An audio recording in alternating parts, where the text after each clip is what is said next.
Los cuidanderos que habían trabajado para los reyes lo habían hecho convencidos de que en algún momento ellos volverían al sitio donde había muerto su hijo, así que todos se habían esforzado por mantener la casa y sobre todo el cuarto del finado Nicolásito como ellos lo habían dejado, en la medida que el clima, la selva, el salitre y el paso de los años lo habían permitido. La casa grande había sido hecha para resistir las condiciones más duras, las láminas de aluminio eran inoxidables, el piso era de trapichero, una madera finísima a la que no se le entraba el comejón ni el gorgojo, y para los cimientos y la base elevada habían usado una mezcla de concreto especial más fuerte. No era una casa bonita, sino práctica, con espacios amplios y muebles de materiales sintéticos. El cuarto del finado Nicolásito era el único decorado. La señora Elvira le había encargado la cama y el armario al mejor carpintero del pueblo, y ella misma los había pintado con colores vivos. Las cortinas y el tendido de la cama los había traído Bogotá y eran a juego con un motivo del libro de la selva. Se habían desteñido un poco y tenían unos cuantos agujeros, pero eran pequeñísimos y no se notaban de lejos.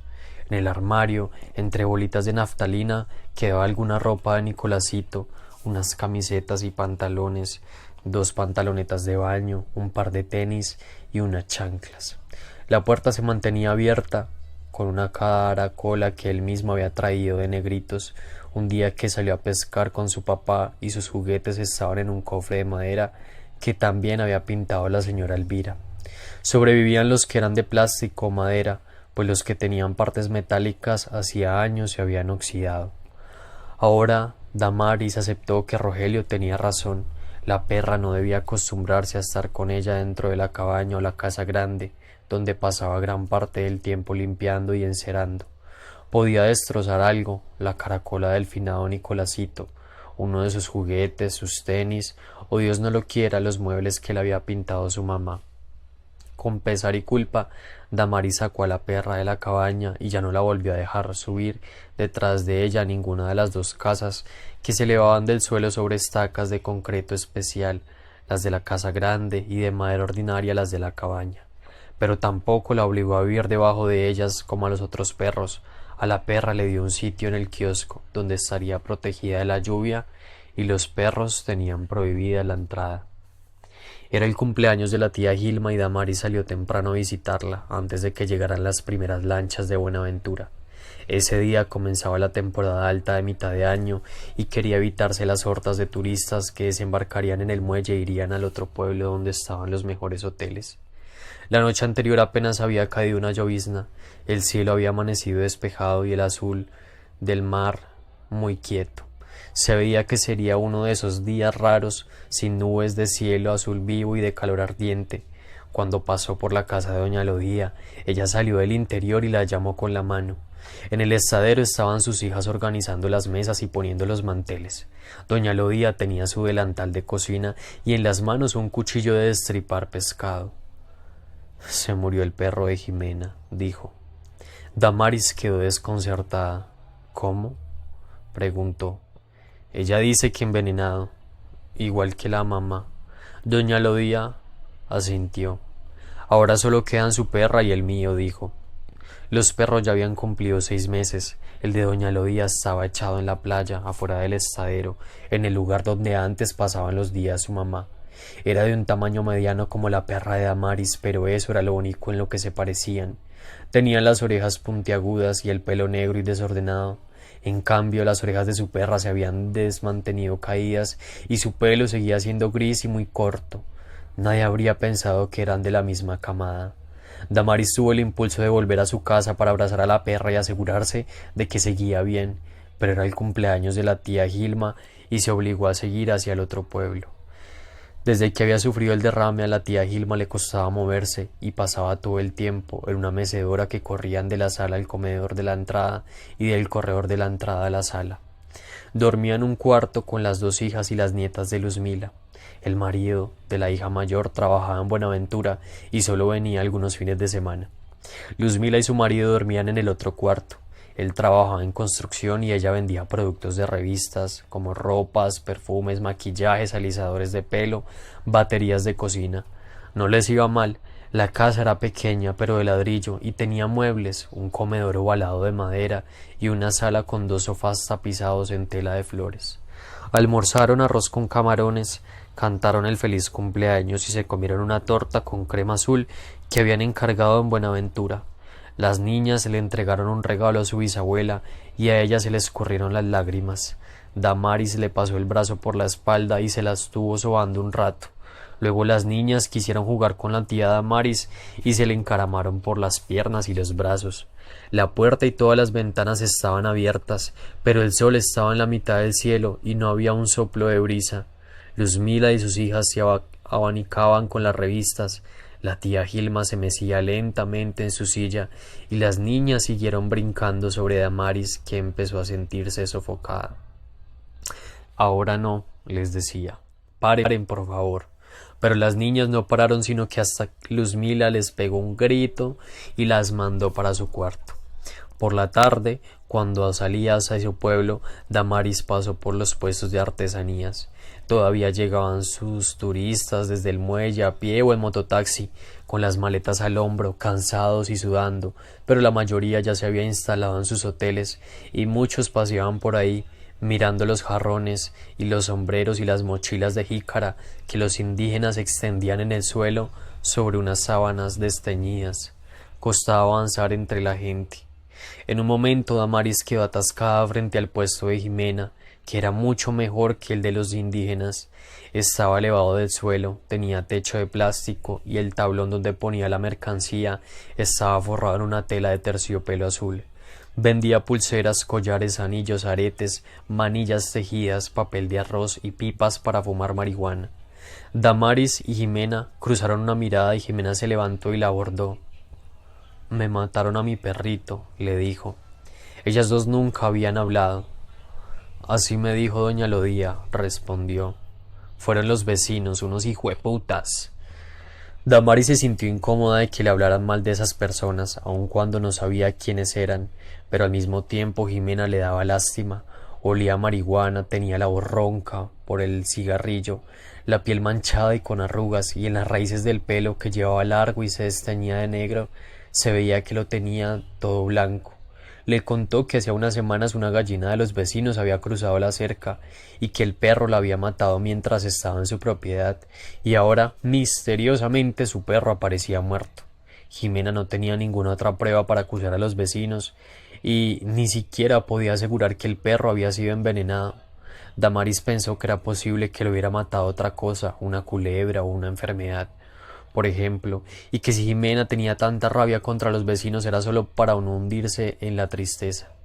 «Yo quería una hembra», le confesó, «pero doña Lodía me dijo que usted se había llevado la única de la camada, así que me lo llevé a él.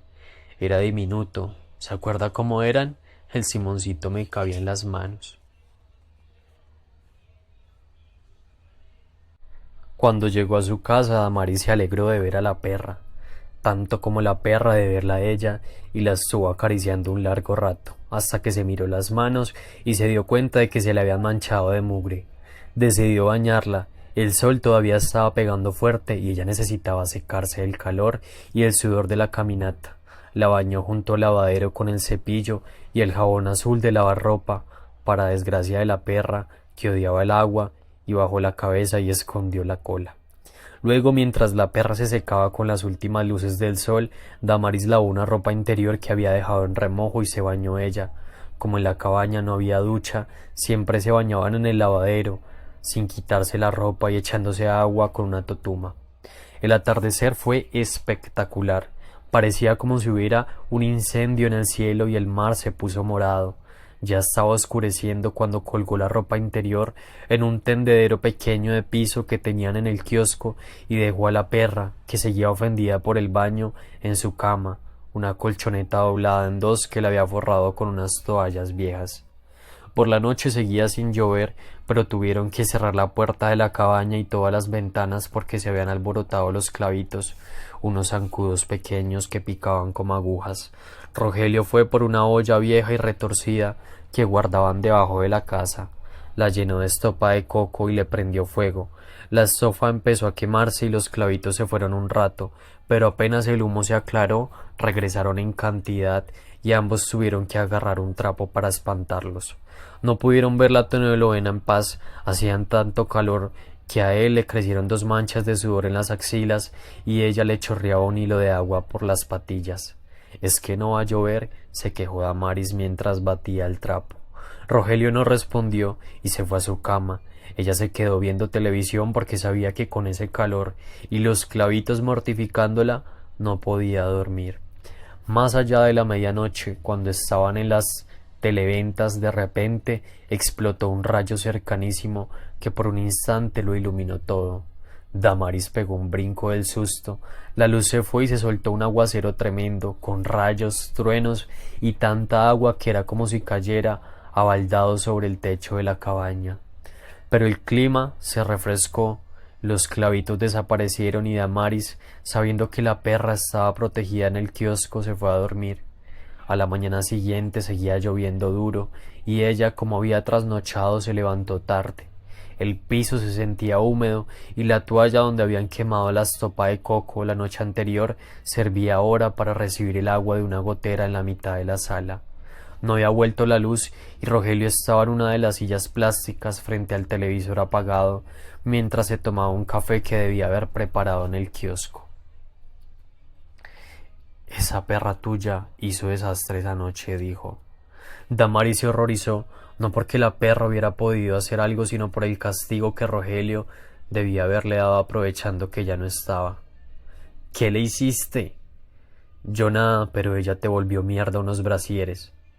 Damaris salió a toda prisa de la cabaña. No se veían el mar, las islas, el pueblo, ni nada más que la lluvia blanca a lo lejos como una cortina de gasa, y corriendo en forma de arroyo por los techos, los andenes y las escaleras de la propiedad. Damaris llegó al kiosco empapada. Sus calzones y los calzoncillos de Rogelio que habían colgado en el tendero pequeño la noche anterior seguían en su puesto. Solo sus brasieres, que eran 3, estaban tirados en el suelo y despedazados. La perra le batía la cola tímida y con culpa, pero se veía bien. Damaris la chequeó de la cabeza a la cola, y tal fue su alivio al encontrarla sana, que en vez de regañarla la abrazó y le dijo que estaba bien, que no había pasado nada, que había entendido el mensaje y que ya no la bañaría nunca más. Damaris siguió mimando a la perra hasta que se perdió en el monte. Fue una noche en la que estaba sola. Rogelio había salido a pescar en un viento y marea. Danger, Olivo y Mosco acababan de comer afuera del kiosco y Damaris estaba sobándole la cabeza a la perra a modo de despedida, pues estaba a punto de irse para la cabaña. De pronto, Danger empezó a ladrar en dirección al monte. Los otros 2 perros se pusieron alertas y la perra salió del kiosco y se adelantó unos metros hasta quedar al lado de Danger. Hacia donde ladraban no había casas ni gente, por lo que Damaris supuso que se trataba de algún animal, una chucha, un erizo, un tatabro, o extraviado, o un enfermo. Como no había luna, estaba oscurísimo y la única luz era la del bombillo del kiosco. Ella no alcanzaba a ver ni oír nada a lo lejos, pero los perros estaban cada vez más nerviosos, con el pelo erizado y ladrando fuerte. Damaris empezó a llamar a la perra para tranquilizarla y que volviera a su lado. —Shirley —gritaba por una vez sin vergüenza de pronunciar en voz alta el nombre del que su prima se había burlado. —Shirley. Pero entonces Danger arrancó a correr y todos lo siguieron, incluso la perra que se adentró con ellos en el monte. Damaris los oía ladrar y moverse dentro de los matorrales. Como estaba descalza y podía tratarse de una culebra, seguro una X que salen de noche y son bravísimas y muy venenosas, lo único que podía hacer era seguir llamándolos desde el kiosco. Gritó con voz furiosa, neutra, dulce, suplicante, sin ningún resultado, hasta que todo se quedó en calma y ya no se oyeron más ladridos ni nada. Frente a ella solo quedó la selva, tranquila como una bestia que acababa de tragarse a su presa. Damaris fue a la cabaña, se puso las botas pantaneras, agarró el machete y la linterna y se metió al monte, por donde habían andado los perros. En ningún momento sintió miedo de todo lo que daba en la selva. La oscuridad, las X, las fieras, los muertos, el finado Nicolásito, el finado Josué y el finado señor Gene, los espantos de los que había oído hablar cuando era niña. Tampoco se asombró de su valentía, solo tenía un pensamiento: la perra estaba en peligro y ella necesitaba salvarla. Estuvo caminando entre los matorrales sin alejarse demasiado para no perderse en las tinieblas, alumbrando hacia otros lados, haciendo ruidos y llamando a la perra y a Danger, Olivo y Mosco. Como ninguno volvía ni pasaba nada, decidió adentrarse más. Fue a la quebrada que se separaba la propiedad de los reyes de las vecinas, a la cerca junto del camino principal, al acantilado y a las palmas de 1000 pesos donde terminaba el único camino que había hacia ese lado. No veía sino lo que alcanzaba a apuntar con la linterna: partes de cosas, de una hoja inmensa, del tallo de un árbol alfombrado de musgo, del ala de una inmensa polilla con muchos ojos que, sorprendida por la luz, salió volando y aleteó, asustada en torno a su cabeza. Las botas se le enredaban en las raíces y se le hundían en el barro y tropezaba, resbalaba, y para tenerse en pie ponía las manos en superficies duras, mojadas o fibrosas. La rozaban cosas ásperas, peludas o con espinas, y ella brincaba creyendo que era una araña, una culebra de las que vivían en los árboles, o un chimbilaco chupador de sangre. Pero no la mordió nada, solo la picaban los zancudos, pero a ella no le importaba y seguía buscando en la oscuridad. El calor era baboso, lo sentía pegado en su piel como si fuera lama, y se parecía que la bulla de las ranas y los grillos, insoportable como la música en la discoteca del otro pueblo, no estaba en la selva sino dentro de su cabeza. La luz de la linterna se fue opacando y no le quedó más remedio que volver a la cabaña, derrotada y llorando, antes de que se apagara del todo. Se durmió enseguida, pero con un sueño que no le hizo sentir ningún descanso. Soñaba con ruidos y sombras, que estaba despierta en su cama, que no podía moverse, que algo la atacaba, que era la selva que se había metido en la cabaña y la estaba envolviendo, que la cubría de lama y la llenaba los oídos con el ruido insoportable de los bichos, hasta que ella se convertía en selva, en tronco, en musgo, en barro, todo al mismo tiempo, y ahí se encontraba con la perra, que le lamía la cara para saludarla. Cuando despertó seguía sola. Afuera caía una tormenta brutal, con vientos de los que azotaban las cejas y truenos que hacían temblar la tierra. El agua se colaba por las rendijas y flotaba dentro de la cabaña. Pensó en Rogelio, que estaba en un bote miserable, en medio de la furia de la tempestad, sin más que un chaleco salvavidas, una capa de lluvia y unos plásticos para protegerse, pero se preocupó más por la perra, allá fuera en el monte, empapada, aterida de frío, muerta de miedo, y sin ella para socorrerla, y volvió a llorar. A media mañana del día siguiente escampó y Damaris siguió buscando a los perros. El día estaba oscuro y fresco y había llovido tanto que todo estaba inundado. Volvió caminando por entre el agua a los lugares en los que había estado la noche anterior, pero el aguacero había borrado las huellas.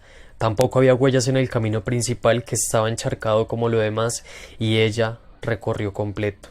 Visitó a los vecinos para alertarlos y que estuvieran pendientes de los perros, a los cuidadores de la casa del ingeniero, que eran gente del pueblo y no le dieron importancia al asunto, y a las hermanas de Tuluá, que como adoraban a su labradora, compartieron la angustia de Damaris y la invitaron a almorzar. Por la tarde fue a la propiedad de la señora Rosa, que estaba desocupada desde que el señor Gene murió, y ella empeoró de la cabeza. Antes de la muerte de su marido, a la señora Rosa se le olvidaban los nombres de las personas, perdía objetos y hacía cosas que a la gente le causaba gracia, como repintarse los ojos y la boca o guardar el celular en el congelador. Con la muerte del señor Gene, la señora Rosa se agravó. No sabía qué año era, pensaba que seguía soltera en Cali y se ponía a bailar con el himno nacional, o creía que recién había llegado al acantilado con su marido y estaban esperando los materiales para construir su casa. Empezó a perderse de adentro de la propiedad, se quedaba con la boca abierta y mirando como boba por largos ratos, hablaba con las paredes y hasta se le olvidó tomar, a ella que tanto le gustaba ese aguardiente, y se lo bebía casi todos los días. Como no tenía hijos, una sobrina vino por ella y se hizo cargo de todo. Internó a su tía en un hogar para ancianitos de Cali y puso en venta la propiedad. Mientras se vendía, la sobrina le seguía pagando a Damaris y a Rogelio, como lo había hecho su tía, para que la cuidaran. Él se encargaba de los jardines y las reparticiones, y ella de la limpieza de la casa. La perra había ido con Damaris a esa propiedad todas las semanas desde que llegó al acantilado, y ella pensó que de pronto podría estar donde más le gustaba, en donde le gustaba echarse, en la plancha de concreto del patio de atrás, que se mantenía fresca y seca sin importar el clima que estuviera haciendo. La perra no estaba ahí, ni en ningún otro lado de esa propiedad, que era la más grande del acantilado. Damaris la revisó entera, la casa, los jardines, las escaleras en la entrada, la larga línea del acantilado, el sendero hacia la quebrada y la quebrada, que como había llovido tanto, estaba bajando furiosa y se derramaba por encima del muro de la represa que había construido el finado señor Gene. El segundo día tampoco salió el sol y llovió duro hasta el mediodía. Damaris salió luego del almuerzo, bajo una llovizna tan débil que a pesar de que no se veía ni se sintiera en el cuerpo, sí mojaba, y recorrió los caminos secundarios que solo usaban los cazadores y los aserradores. Tampoco vio señales de los perros. Escampó a media tarde, pero el cielo no se abrió, y el día gris siguió frío. A la vuelta se topó con una invasión de hormigas, miles y miles avanzando por entre la selva como un ejército. Eran unas negras y medianas que salían de sus nidos debajo de la tierra y arrastraban con todos los bichos vivos o muertos que se encontraban.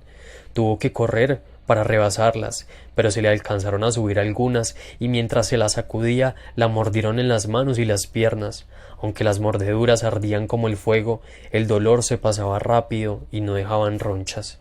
La invasión llegó a la cabaña 15 minutos después que ella, y Damaris se subió en una silla plástica y encogió las piernas mientras hacía su trabajo de limpieza. A las 2 horas ya no quedaba rastro de las hormigas ni de las cucarachas que sacaron de sus escondites y se llevaron a ellas. Esa noche la temperatura bajó tanto que Damaris tuvo que cobijarse con una toalla, el material más grueso que tenían en la cabaña. Sin embargo, no llovió. Al tercer día, el sol pudo romper las nubes, el cielo y el mar se llenaron de colores y empezó a calentar. Cuando Damaris estaba a punto de salir, llegó Rogelio, y a los pocos minutos por el lado del norte hicieron su entrada los perros. Venían sucios, agotados y un poco más flacos. Damaris alcanzó a emocionarse, pero al instante se dio cuenta de que estaban solo Danger, Olivo y Mosco, y se soltó a llorar. Pese a que Rogelio había llegado con hambre y cansado luego de 5 días en alta mar, fue con ella al monte. Encontraron los rastros de los 3 perros en el camino principal y los siguieron hasta la despensa, donde se acababa el acantilado y había otro brazo de mar que de seguro los perros habían cruzado nadando. No vieron ninguna huella de la perra. Rogelio siguió acompañando a Damaris todos los días, y fueron más allá de la despensa y la estación de cultivo de peces, y se metieron en los terrenos de la armada que estaba prohibido traspasar. Allá la selva se volvía más oscura y misteriosa, con árboles de troncos anchos como 3 Damaris juntas, y un suelo de hojas tan hondo que a veces se enterraba hasta la mitad de las botas. Salían luego del almuerzo. Volvía a caer la tarde o la noche, muertos del cansancio, con dolores en el cuerpo por el ejercicio, arañados por las cortaderas, picados por los bichos y sudorosos o empapados cuando llovía. Un día Damaris, ella sola, sin que él la hubiera presionado o le hubiera hecho comentarios desalentadores, entendió que nunca iban a encontrar a la perra. Estaban frente a un hueco enorme en la tierra por donde entraba el mar. La marea estaba alta. Las olas estrellaban furiosas contra las peñas y el chorro de agua que subía disparado los salpicaba. Rogelio estaba diciendo que para cruzarlo tendrían que esperar a que la madera estuviera lo más seca posible, bajar al hueco y subir por la pared de peñas del otro lado, cuidando de no resbalarse, pues las peñas estaban cubiertas de lama. Damaris no lo escuchaba. Había vuelto al lugar y la hora de la muerte de Nicolásito, y cerró los ojos, consternada. Ahora Rogelio decía que también podrían abrir un camino con los machetes para rodear el hueco, pero el problema era que por aquel lado había un montón de palmas espinosas. Damaris abrió los ojos y lo interrumpió. La perra se murió, dijo. Rogelio la miró sin comprender. Esta selva es horrible, explicó ella. Había demasiados acantilados como ese, con peñas cubiertas de lama y olas como las que se había llevado el funado Nicolásito, árboles inmensos que las tormentas tumbaban de raíz y los rayos partían por la mitad, derrumbes de tierra, culebras venelosas y culebras que se tragaban venados, chimbilacos que se desangraban a los animales, plantas con espinas que podían atravesar un pie y quebradas que se creían durante los aguaceros y que arrastraban con todo lo que encontraban a su paso. Por si fuera poco, ya habían pasado 20 días desde que la perra se había ido. Era demasiado tiempo. Volvamos a la casa, dijo Damaris, por una vez sin llorar. Rogelio se le acercó, la miró conmovido y le puso una mano en el hombro. Esa noche llegaron directo a tener relaciones y fue como si no hubiera pasado 10 años desde la última vez. Damaris se dio permiso de pensar que de pronto, esta vez sí, quedaría embarazada, pero la mañana siguiente se rió de sí misma, pues ya habían cumplido 40, la edad en las que las mujeres se secan por dentro. Su tío lo había dicho en una fiesta en las que organizaba cuando vivían en la casa de 2 pisos del pueblo. Estaba borracho y sin camisa, sentado afuera de la casa con un grupo de pescadores, cuando por delante de ellos pasó una mujer del pueblo. Era alta, caminaba con orgullo, meneando sus nalgas, y el pelo que tenía alisado le llegaba hasta la mitad de la espalda. Damaris siempre la había admirado. Todos los pescadores la siguieron con los ojos, y el tío se tomó un trago. «Ay, cómo está de buena», dijo. «Y eso que ya debe de tener 40, la edad en la que las mujeres se secan». «Yo siempre lo estuve», pensó ahora Damaris amargada. Durante algunos días ella y Rogelio se mantuvieron unidos. Ella le contaba lo que pasaba en las telenovelas de la tarde, y él lo que había visto y pensado mientras cazaba, pescaba o guadañaba. Recordaban cosas del pasado, se reían, comentaban las noticias y la telenovela de la noche, y se iban a dormir juntos como al principio, cuando ella tenía 18 y todavía no había esperanzado el sufrimiento porque no quedaba embarazada. Una mañana, mientras preparaba el desayuno, en el kiosco a Damaris se le resbaló de las manos una de las tazas del fuego que Rogelio le había comprado en su último viaje a Buenaventura.